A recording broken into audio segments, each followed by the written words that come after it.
Hello everyone, I welcome you all on पीपीडिया। ਤਾਂ ਅੱਜ ਇੱਕ ਬਹੁਤ ਇੰਪੋਰਟੈਂਟ ਵੀਡੀਓ ਲੈ ਕੇ ਆਏ ਹਾਂ ਉਹਨਾਂ ਸਭ ਬੱਚਿਆਂ ਲਈ ਜਿਨ੍ਹਾਂ ਦਾ ਡ੍ਰੀਮ ਹੈ ਕਿ ਉਹਨਾਂ ਨੇ ਪੁਲਿਸ ਦੀ यूनिफॉर्म पहननी है या पुलिस ਦੀ जो है नौकरी ज्वाइन करनी है। ठीक है जी, ਤਾਂ ਚੰਡੀਗੜ੍ਹ ਪੁਲਿਸ ਦੀ ਰਿਕਰੂਟਮੈਂਟ ਜੋ ਹੈ ਉਹ ਆਊਟ ਹੋ ਚੁੱਕੀ ਹੈ। ਪਹਿਲਾਂ ਇਹਨਾਂ ਨੇ ਕਾਂਸਟੇਬਲ ਦੀ ਵੈਕੈਂਸੀਜ਼ ਨਿਕਾਲੀਆਂ ਸੀ ਤੇ ਹੁਣ ਅਸੀਂ ਅੱਜ ਗੱਲ ਕਰਾਂਗੇ ਜੀ ਅਸਿਸਟੈਂਟ ਸਬ ਇੰਸਪੈਕਟਰ ਦੀ। ਠੀਕ ਹੈ, ਤਾਂ ਇਸ ਐਗਜ਼ਾਮ ਦੇ ਰਿਗਾਰਡਿੰਗ ਜੋ ਵੀ ਤੁਹਾਡਾ ਇਹਨਾਂ ਦਾ ਪੈਟਰਨ ਹੈ, ਐਲੀਜੀਬਿਲਿਟੀ ਕ੍ਰਾਈਟੇਰੀਆ ਹੈ, ਹਰ ਚੀਜ਼ ਦੀ ਅਸੀਂ ਅੱਜ ਇਸ ਵੀਡੀਓ ਦੇ ਵਿੱਚ ਡਿਸਕਸ਼ਨ ਕਰ ਲਵਾਂਗੇ। ठीक है जी, तो फस्ट ऑफ अगर असी गल करिए सब तो पहले किन्नियां वैकेंसीज ने। ठीक है जी, तो अपने को टोटल वैकेंसीज हैगियां जी 44।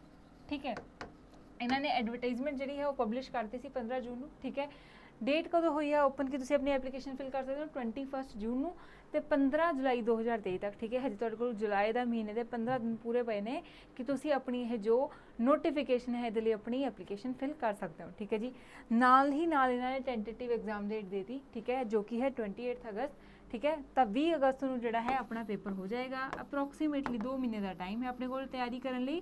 तो सब ने की है जिन्हें भी एग्जाम भरना है वो खिंच के तैयारी करनी है, बट ਇਹਦੇ ਵਿੱਚ ਤੁਸੀਂ ਪੜ੍ਹਾਈ ਦੇ ਨਾਲ ਨਾਲ ਆਪਣੀ ਫਿਜ਼ੀਕਲ ਜੋ ਹੈ ਐਫੀਸ਼ੀਐਂਸੀ ਉਹਦੇ ਤੇ ਵੀ ਵਰਕ ਕਰਨਾ ਹੈ। ਠੀਕ ਹੈ, ਕਿਸ ਹਿਸਾਬ ਨਾਲ ਕਰਨਾ ਹੈ, ਕੀ ਇਹਨਾਂ ਦੇ ਸਟੈਂਡਰਡਸ ਨੇ ਸਭ ਦੇਖਾਂਗੇ। ਠੀਕ ਹੈ, ਤਾਂ ਐਲੀਜੀਬਿਲਿਟੀ ਦੇ ਵਿੱਚ ਸਭ ਤੋਂ ਪਹਿਲਾਂ ਏਜ ਦੇਖਣੀ ਹੈ।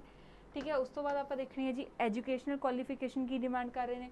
ਨੈਕਸਟ ਹੈ ਕੰਪਿਊਟਰ ਦੀ ਕੀ ਰਿਕੁਆਇਰਮੈਂਟ ਹੈ। ਠੀਕ ਹੈ, ਜਿਵੇਂ ਸਰਟੀਫਿਕੇਟ ਵਗੈਰਾ, ਡਰਾਈਵਿੰਗ ਸਕਿੱਲਸ। ਠੀਕ ਹੈ, ਤਾਂ ਇਹ ਚਾਰ ਜਿਹੜੇ ਇੰਪੋਰਟੈਂਟ ਪੁਆਇੰਟਸ ਨੇ ਇਹਨਾਂ ਸਭ ਨੂੰ ਅਸੀਂ ਦੇਖਾਂਗੇ। ਸਭ ਤੋਂ ਪਹਿਲਾਂ ਏਜ ਦੀ ਗੱਲ ਕਰੀਏ ਤਾਂ ਏਜ ਜਿਹੜੀ ਕਾਊਂਟ ਹੋਊਗੀ ਜੀ ਆਪਣੀ 15 ਜੂਨ 2023 ਤੱਕ। ਜਿੰਨੀ ਵੀ ਤੁਹਾਡੀ ਏਜ ਹੈ ਉਸ ਨੂੰ ਕੰਸੀਡਰ ਕੀਤਾ ਜਾਏਗਾ। जनरल कैटेगरी लिए तुसी होने चाहिए 18 to 25 years of age. Clear हो गया जी। उस बाद अगर असी OBC कैटेगरी की गल करिए तो एज होनी चाहिए 18 to 28 and 18 to 30 for the SC category. ठीक है, ये नाल कुछ age relaxation up to 45 years of age भी जो सानू दित्तियां गईयां ने, आपां वो भी नाल ही देख लैंदे आ।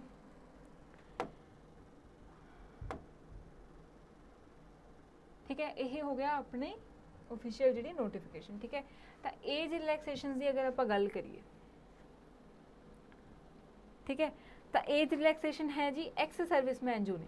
ठीक है, जो पहले ही सर्विस सी उन्हों की एज रिलैक्सेशन वो 45 ईयर्स तक की जो है उन्होंने दी गई है।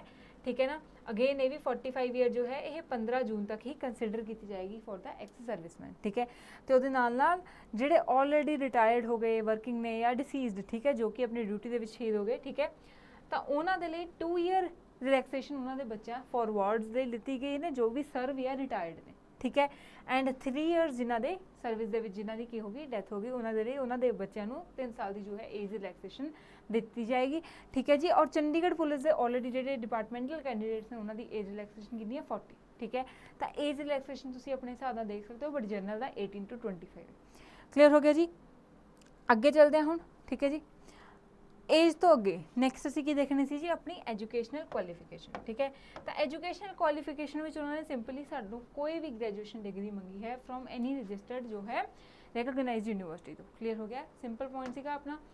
अगे देखो हम कंप्यूटर स्किल्स। ठीक है, तो ये रिगार्डिंग जो है बच्चे के मन च डाउट है कि तो इत्थे इन्होंने साफ साफ मैंशन किया होया है कि यह जो कंप्यूटर स्किल मंग रहे हैं ABC लैवल की। ठीक है, हर लैवल के लिए कंप्यूटर का ये सर्टिफिकेट है। ठीक है, ये यूज़ होएगा फॉर द प्रमोशन। ठीक है, और जो सर्टिफिकेट चाहिए है वो 80 आवर्स वाला जोड़ा है कंप्यूटर कोर्स होना चाहिए है। ठीक है, by recognised university ISO 9000 standard वगैरह सब इन्होंने विच मैंशन किए हुए हैं।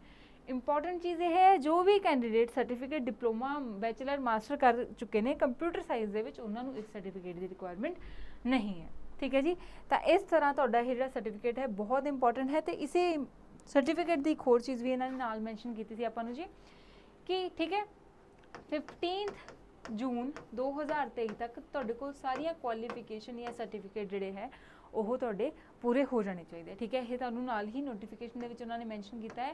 तो तुहाडा कंप्यूटर सर्टिफिकेट भी जोड़ा है तुहाडे कोल होना चाहिए है 15 जून 2023 तो पहला का। ठीक है जी, ये क्लीयर हो गया। हुण अगे चलते हैं। ठीक है, तो ड्राइविंग लाइसेंस के लिए बहुत इंपॉर्टेंट चीज़ है कि सिर्फ मेल कैंडीडेट्स जो है ड्राइविंग लाइसेंस चाहिए है, फीमेल कैंडीडेट्स की यह जी कोई भी कंपल्शन नहीं है। ठीक है, तो बोथ 2 व्हीलर 4 व्हीलर, क्योंकि कई बच्चों का डाउट है कि सिर्फ 2 व्हीलर लिए चाहिए है। ठीक है, तो 2 व्हीलर 4 व्हीलर दोनों का ही तो ड्राइविंग लाइसेंस जो है इन्होंने मंगया है। क्लीयर हो गया जी। उस तो बाद एग्जाम पैटर्न ते आने। ठीक है, एग्जाम की तैयारी शुरू करनी है तो एग्जाम पैटर्न का पता होना बहुत जरूरी हो जाता है। तो एग्जाम पैटर्न की गल करिए तो सिंगल एग्जामिनेशन होएगी 2 घंटे की। ठीक है, मतलब इक्को दिन तुहाडे 2 एग्जाम होंगे। ठीक है, जिस विच टायर 1 है एंड टायर 2 है। ਹੁਣ टायर 1 ਜਿਹੜਾ ਹੈ OMR बेस्ड है, 50 मार्क्स का है, ठीक है। ये 50 क्वेश्चन आएंगे, 1 मार्क्स ईच है, तो 0.25 की की है जी नैगेटिव है ये, ठीक है। तो दूजा अपना किहड़ा टैसट है, रिटन टैसट, ठीक है। तो ये जोड़ा टायर 1 एग्जाम है ये किन्ने मार्क्स आने चाहिए, 33% मार्क्स अगर तुम लियाओगे तो ही जो रिटन टैसट टायर 2 का टैसट है वो चैक होएगा। क्लीयर हो गया। अगर देख लो जी OMR जो बेस्ड टैसट है टायर 1, ठीक है। ये किन्ने क्वेश्चन होंगे, 50 MCQs होंगे, सिलेबस तुहानूं नाल दिता, ठीक है। एंड विल कैरी 1 मार्क, ठीक है, 1 पॉजिटिव अगर तुसीं सही किया, एंड नैगेटिव मार्किंग 0.25 की है जो असीं ऑलरेडी डिस्कस कर ली है, ठीक है। उस तो बाद रिटन टैसट में की होगा, लैंग्वेज का टैसट होएगा। सब तो पहला इंग्लिश का ऐसे लिखण नूं तुहानूं किहा जाएगा, या फिर किसी भी लैंग्वेज का जो भी तुसीं चूज़ करोगे, इंग्लिश, हिंदी या पंजाबी है, तुहाडे कोल ऑप्शन है। जो लैंग्वेज तुसीं चूज़ करोगे उसी लैंग्वेज दे विच तुसीं ऐसे लिखना है जिहदे 30 मार्क्स होणगे, ते इस तो इलावा तुहाडी इंग्लिश दीयां स्किल्स ने जो उहदा 20 मार्क्स का तुहाडा टायर 2 एग्जाम होएगा, ठीक है। And the minimum qualifying cut off marks in the tyre 1 will be 33%, जो कि असीं ऑलरेडी दस्सिया है कि OMR का जोड़ा अपना MCQ बेस्ड है, वो 1 मार्क्स ईच क्वेश्चन है, 50 क्वेश्चन है, 0.25 की नैगेटिव है। अगर टायर 1 क्लीयर करोगे तो ही टायर 2 का जोड़ा चैक होएगा। टायर 2 के दो ही चीज़ा ने, एक ऐसे हो गया तो एक इंग्लिश का स्किल्स का टैसट हो जाएगा, राइट। अगे देखते हैं जी, देखो उस तो बाद अपनी आ गई सब्जैक्ट्स की गल। हुण सब्जैक्ट्स इन्होंने काफ़ी वेग दिते हैं, ठीक है। जनरल नॉलेज देता, करंट, IT की knowledge, IQ, reasoning, numerical, ethics, ठीक है। तो ये जनरल एंड करंट किस हिसाब नाल करोगे, तो जनरल नॉलेज की अगर गल करिए, ठीक है, हर चीज़ के उपर तुहाडे क्वेश्चन जिहड़े है करंट नूं लिंक करके पूछे जाएंगे। GK दे विच सब तो पहला तुहाडे कोल पंजाब, हरियाणा तो चंडीगढ़ तिन्हां दी GK दे उपर जिहड़े है ये क्वेश्चन बनणगे, ठीक है जी। तो तुहानूं जिहड़ी इन्हां दी बेसिक GK जो असीं पढ़दे हां तिन्हां दी पढ़नी पेगी। उस तो बाद पॉलिटी के उत्ते भी क्वेश्चन पूछे जाएंगे, ठीक है। जोग्राफी के लिंक करके पूछे जाएंगे करंट अफेयर के नाल, एनवायरमेंट के भी पूछे जाएंगे जी, इकनॉमिक्स के आएंगे, ठीक है। तो यह जोड़ा है तुसी सारा इस हिसाब नाल साइंस एंड टैक के बेस्ड कुछ क्वेश्चन पूछे जाएंगे, सारा ऑलमोस्ट GK का पोर्शन तुहानूं कवर करना पेगा, ठीक है। बट एग्जाम स्पैसीफिक पढ़ना पेगा, इदा नहीं है कि असीं कुछ भी पढ़ते रहिए। एग्जाम स्पैसीफिक प्रीवियस ईयर के बेस पर जो भी सानूं, ठीक है, पहला पूछे गए हैं उस हिसाब से सानूं अपने सारे कंसैप्ट प्रिपेयर करने पैणगे। उस तो बाद IT नॉलेज, ठीक है, कंप्यूटर के उत्ते तुहाडे तो काफ़ी क्वेश्चन पूछे जाएंगे, ठीक है। एंड सारे एग्जाम्स दे विच साडी बेसिक रिक्वायरमेंट होंदी है, ठीक है। बस ये होंदा कि असीं एग्जाम स्पैसीफिक पढ़ना होंदा है, तो वो एग्जाम स्पैसीफिक साडे जिहड़े कोर्सेज ने, ठीक है, उन्हां नाल तुहाडी तैयारी बहुत अच्छी तरह तुसीं कर सकते हो, ठीक है। इसी तरह एथिक्स के कुछ टॉपिक्स ने, ठीक है, कुछ डेफिनेशंस ने जिहदे उपर तुहाडे डायरैक्ट क्वेश्चंस बन सकते हैं। क्लीयर हो गया जी। उस तो बाद अगर गल करिए तो एग्जाम लैंग्वेज की, ठीक है, तो टायर 1 तो टायर 2 जो होगा क्वेश्चन पेपर, ठीक है। तो जो टैसट है हिंदी इंग्लिश एंड पंजाबी इन्होंने तिनों में होएगा, बट कैंडीडेट को उस लैंग्वेज दिता जाएगा जो उन्हें सिलेक्ट किया है। तो जी अपनी ऑनलाइन एप्लीकेशन पढ़नी है बहुत ही ध्यान नाल पढ़नी है, क्योंकि जी लैंग्वेज चूज़ करोगे उस बाद में अपना रिटन ऐसे भी देना है। क्लीयर हो गया। एग्जाम लैंग्वेज जो है इसमें बहुत ही ध्यान नाल पढ़ना है। उस दे नाल बोनस मार्क बहुत इंपॉर्टेंट चीज़ है। जोड़े भी बच्चे NCC के कैंडीडेट्स रहे हैं, ठीक है, अगर तुहाडे कोल C सर्टिफिकेट है तो तुहानूं 5% बोनस मार्क्स दिते जाएंगे maximum marks of the examination दे विचों, ठीक है। उस तो बाद अगर तुहाडे कोल B सर्टिफिकेट है तो 3% A है, 2%। उसके अलावा, ठीक है, अगर तुसी राष्ट्रीय रक्षा यूनिवर्सिटी जो कि गुजरात दे विच है, अगर कोई उसका कैंडीडेट है तो उसनूं भी एडिशनल 2% मार्क्स दिते जाएंगे, ठीक है, उत्थे दी ग्रैजुएट्स नूं, ठीक है। तो यह बोनस मार्क्स दिते जाएंगे। इसनूं सब ने जो है ध्यान च रख के ही अपना फिल करना है, ठीक है जी। अगे दी नोटिफिकेशन का कुछ पॉइंट डिस्कस करते हैं, ठीक है। तो फिजिकल एफिशिएंसी टेस्ट, ठीक है, या फिजिकल मेजरमेंट जोड़ा है यह अपना एक इंपॉर्टेंट पॉइंट निकल के आंदा है।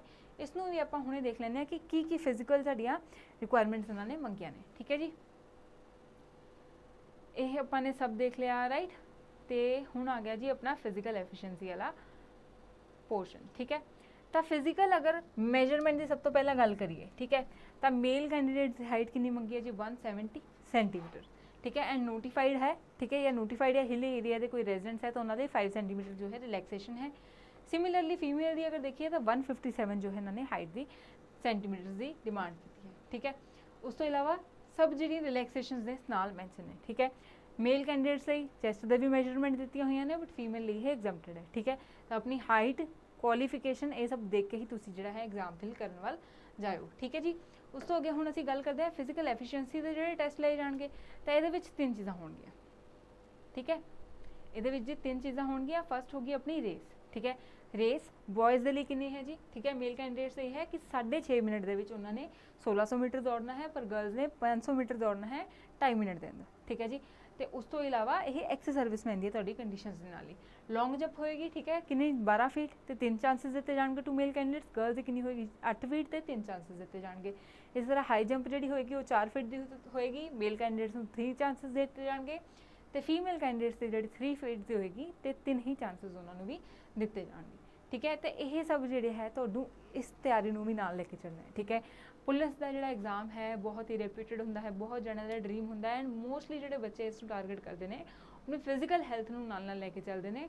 ਤਾਂ ਤੁਸੀਂ ਆਪਣੀ ਇਹ ਸਾਰੀ ਫਿਜ਼ੀਕਲ ਐਫੀਸ਼ੀਐਂਸੀ ਟੈਸਟ ਨੂੰ ਵੀ ਨਾਲ ਹੀ ਆਪਣੀ ਪ੍ਰੀਪਰੇਸ਼ਨ ਦੇ ਲੈ ਕੇ ਚੱਲਣਾ ਹੈ, ਸੋ ਦੈਟ ਇੱਕ ਵਾਰ ਰਿਟਨ ਕਰਦੇ ਹੀ ਤੁਹਾਨੂੰ ਪਤਾ ਹੋਵੇ ਕਿ ਐਗਜ਼ਾਮ ਤੁਹਾਡਾ ਕਲੀਅਰ ਹੈ, ਠੀਕ ਹੈ ਜੀ। ਇਸ ਹਿਸਾਬ ਨਾਲ ਤੁਹਾਡੇ ਜਿਹੜੇ ਹੈ ਇਹ ਹੋਣਗੇ, ਠੀਕ ਹੈ। ਤਾਂ ਇਹ ਸੀ ਜੀ ਕਿ ਆਪਣੇ ਐਗਜ਼ਾਮ ਪੈਟਰਨ ਨੂੰ, ਐਲੀਜੀਬਿਲਿਟੀ ਨੂੰ ਦੇਖ ਕੇ ਤੁਸੀਂ ਐਗਜ਼ਾਮ ਫਿਲ ਕਰੋ, ਸੋ ਦੈਟ ਨਾ ਹੀ ਤੁਹਾਡਾ ਟਾਈਮ ਜਾਂ ਤੁਹਾਡੇ ਐਫਰਟਸ, ਠੀਕ ਹੈ, ਜਾਂ ਐਗਜ਼ਾਮ ਫਿਲ ਕਰਨ ਲਈ ਜਿਹੜੀ ਆਪਾਂ ਫੀਸ ਲਾਉਂਦੇ ਹਾਂ ਉਹ ਵੇਸਟ ਹੋਵੇ, ਠੀਕ ਹੈ। ਤਾਂ ਇਹ ਸਭ ਤੁਸੀਂ ਦੇਖ ਕੇ ਚੱਲਣਾ ਹੈ। ਤੇ ਇਸ ਤੋਂ ਇਲਾਵਾ, ਠੀਕ ਹੈ, ਇੱਕ ਹੋਰ ਚੀਜ਼ ਸੀਗੀ ਕਿ ਜਿਹੜੇ ਫਿਜ਼ੀਕਲ ਐਫੀਸ਼ੀਐਂਸੀ ਲਈ 10 ਟਾਈਮਸ ਜਿਹੜੇ ਬੱਚੇ ਨੇ ਉਹ ਬੁਲਾਏ ਜਾਣਗੇ, ਠੀਕ ਹੈ। ਤਾਂ ਇਸ ਕਰਕੇ ਆਪਣਾ ਸਾਰਾ ਐਗਜ਼ਾਮ ਦਾ ਪੈਟਰਨ ਦੇਖ ਕੇ, ਠੀਕ ਹੈ, ਜਿਸ ਨੂੰ ਅਸੀਂ ਸਿੰਪਲੀਫਾਈ ਕਰਕੇ ਤੁਹਾਨੂੰ ਦੱਸਿਆ ਹੈ, ਤੁਸੀਂ ਆਪਣਾ ਐਗਜ਼ਾਮ ਫਿਲ ਕਰਨਾ ਹੈ, ਠੀਕ ਹੈ। ਤਾਂ ਹੁਣ ਇਸ ਚੰਡੀਗੜ੍ਹ ਪੁਲਿਸ ਦੇ ਐਗਜ਼ਾਮ ਦੇ ਲਈ ਜਾਂ ਕਾਂਸਟੇਬਲ ਦੇ ਐਗਜ਼ਾਮ ਲਈ ਅਗਰ ਤੁਸੀਂ ਦੇਖ ਰਹੇ ਹੋ ਕਿ ਤੁਸੀਂ ਕਿਸ ਵੇ 'ਚ ਤਿਆਰੀ ਕਰ ਸਕਦੇ ਹੋ, ਤਾਂ ਆਈ ਵੁੱਡ ਸੁਜੈਸਟ ਕਿ ਅਭੀਪੀਡੀਆ ਦਾ all inclusive subscription plan would be beneficial, ਕਿਉਂਕਿ ਚੰਡੀਗੜ੍ਹ ਪੁਲਿਸ ਤੋਂ ਇਲਾਵਾ ਪੰਜਾਬ ਪੁਲਿਸ ਦੀਆਂ ਭਰਤੀਆਂ ਵੀ ਹੁਣ ਹਰ ਸਾਲ ਆ ਰਹੀਆਂ ਨੇ, ਠੀਕ ਹੈ ਜੀ। ਔਰ ਸਾਡੇ ਸਬਸਕ੍ਰਿਪਸ਼ਨ ਪਲਾਨ ਦਾ ਬੈਨੀਫਿਟ ਇਹ ਹੈ ਕਿ ਤੁਹਾਨੂੰ ਹਰ ਇੱਕ ਐਗਜ਼ਾਮ ਦੇ ਲਈ, ਠੀਕ ਹੈ ਜੀ, ਕੀ ਮਿਲ ਜਾਂਦਾ ਇੱਥੇ, ਕੰਟੈਂਟ ਮਿਲ ਜਾਂਦਾ ਹੈ, ਰਾਈਟ, ਠੀਕ ਹੈ। ਹਰ ਇੱਕ ਐਗਜ਼ਾਮ, ਠੀਕ ਹੈ, ਜੋ ਵੀ ਪੰਜਾਬ ਦੇ ਅਲਾਈਡ ਐਗਜ਼ਾਮ ਆਉਣਗੇ ਉਹਦੇ ਲਈ ਕੰਪਲੀਟ 1 ਈਅਰ ਦੀ ਵੈਲਿਡਿਟੀ ਹੋਏਗੀ, ਠੀਕ ਹੈ। ਅਲਾਈਡ ਐਗਜ਼ਾਮਸ ਮਤਲਬ ਕਿ PSSS ਵੀ ਲੈ ਰਹੀ ਹੈ, ਇੱਦਾਂ ਹੀ ਪੰਜਾਬ ਪੁਲਿਸ ਲੈ ਰਹੀ ਹੈ, ਜਿਵੇਂ ਹੁਣ ਚੰਡੀਗੜ੍ਹ ਪੁਲਿਸ ਲੈ ਰਹੀ ਹੈ। ਤਾਂ ਇਹਨਾਂ ਸਭ ਦੇ ਲਈ ਵੀਡੀਓ ਕੋਰਸਿਸ ਤੁਹਾਨੂੰ ਅਵੇਲੇਬਲ ਹੋ ਜਾਣਗੇ ਅਲੋਂਗ ਵਿਦ ਟੈਸਟ ਸੀਰੀਜ਼, ਠੀਕ ਹੈ। ਤਾਂ ਅਭੀਪੀਡੀਆ ਦੀ ਇਸ ਸਬਸਕ੍ਰਿਪਸ਼ਨ ਨਾਲ ਜੁੜ ਕੇ ਤੁਸੀਂ ਵੀ ਆਪਣੇ ਜੋ ਹੈ ਚੰਡੀਗੜ੍ਹ ਪੁਲਿਸ ਦੇ ਰਿਕਰੂਟਮੈਂਟ ਦੀ ਤਿਆਰੀ ਕਰ ਸਕਦੇ ਹੋ, ਠੀਕ ਹੈ ਜੀ। ਐਂਡ ਇਸ ਅਗਰ ਤੁਹਾਨੂੰ ਕੋਰਸ ਲਈ ਕੋਈ ਵੀ ਇਨਫੋਰਮੇਸ਼ਨ ਚਾਹੀਦੀ ਹੈ ਤਾਂ ਸਾਡੀ ਜਿਹੜੀ ਸਾਈਟ ਹੈ, ਇਸ ਸਬਸਕ੍ਰਿਪਸ਼ਨ ਦਾ ਲਿੰਕ ਤੁਹਾਨੂੰ ਉੱਥੇ ਹੀ ਡਿਸਕ੍ਰਿਪਸ਼ਨ 'ਚ ਮਿਲ ਜਾਏਗਾ, ਉੱਥੇ ਜਾ ਕੇ ਤੁਸੀਂ ਆਪਣੀ ਸਾਰੀ ਡਿਟੇਲ ਜੋ ਹੈ ਚੈੱਕ ਕਰ ਸਕਦੇ ਹੋ, ਠੀਕ ਹੈ। ਐਂਡ ਆਈ ਹੋਪ ਕਿ ਚੰਡੀਗੜ੍ਹ ਪੁਲਿਸ ਐਗਜ਼ਾਮ ਨੂੰ ਲੈ ਕੇ ਹੁਣ ਤੁਹਾਡੇ ਸਾਰੇ ਡਾਊਟਸ ਨੇ ਜੋ ਉਹ ਕਲੀਅਰ ਹੋ ਚੁੱਕੇ ਨੇ, ਠੀਕ ਹੈ ਜੀ। So this is from my end. I hope ਕਿ ਤੁਹਾਡੇ ਡਾਊਟਸ ਕਲੀਅਰ ਹੋਏ ਹੋਣ ਐਂਡ ਤੁਸੀਂ ਇਹ ਸਭ ਡਾਊਟਸ ਕਲੀਅਰ ਕਰਕੇ ਹੁਣ ਅੱਛੀ ਤਰ੍ਹਾਂ ਆਪਣੇ ਇਸ ਐਗਜ਼ਾਮ ਦੀ ਤਿਆਰੀ ਕਰੋਗੇ। ਥੈਂਕ ਯੂ ਜੀ, keep learning, C you in the next session.